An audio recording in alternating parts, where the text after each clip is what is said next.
સુરતના Udhna railway station પર UP, Bihar, Rajasthan જવા મુસાફરોનું કીડિયારું ઉભરાયું. હોળી ધૂળેટીમાં વતન જવા મુસાફરોનો ઘસારો. સુરતના ઉધના રેલવે સ્ટેશન પર હજારોની સંખ્યામાં મુસાફરો પહોંચ્યા છે અને મોટી સંખ્યામાં લોકો પોતાના વતન જવા ઉમટ્યા છે. વેઇટિંગ એરિયામાં મોટી સંખ્યામાં મુસાફરોની ભીડ જોવા મળી છે. સુરતથી મોટી સંખ્યામાં લોકો પોતાના વતન જવા ઉમટ્યા. હોળી ધૂળેટીના પર્વને લઈ મોટી સંખ્યામાં પરપ્રાંતિયો વતન જવા માટે રવાના થયા છે. રેલવેના વેઇટિંગ એરિયામાં મોટી સંખ્યામાં મુસાફરોની ભીડ જોવા મળી છે અને વહેલી સવાર અને મોડી રાતથી મુસાફરો પહોંચ્યા છે. સુરતથી ઉત્તર પ્રદેશ જતી ખૂબ જ ઓછી ટ્રેન છે અને 16 થી 18 કલાકથી મુસાફરો વેઇટિંગ એરિયામાં બેઠા છે. ઉત્તર ભારતમાં દિવાળી કરતાં પણ વિશેષ રીતે હોળી ધૂળેટીનો પર્વ મનાવવામાં આવે છે.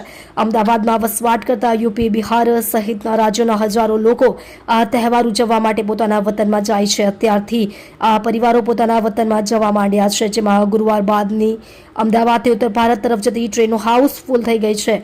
ટ્રેનની ટિકિટ નહીં મળતા મુસાફરોને હાલાકી.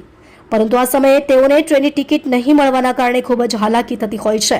તેઓ જનરલ કોચમાં જવા માટે મજબૂર થઈ જતા હોય છે અને જનરલ કોચમાં બેસવા માટે પણ તેઓ 16 થી 24 કલાક ફોર્મ પર આવીને લાઈન લગાવીને બેસે છે.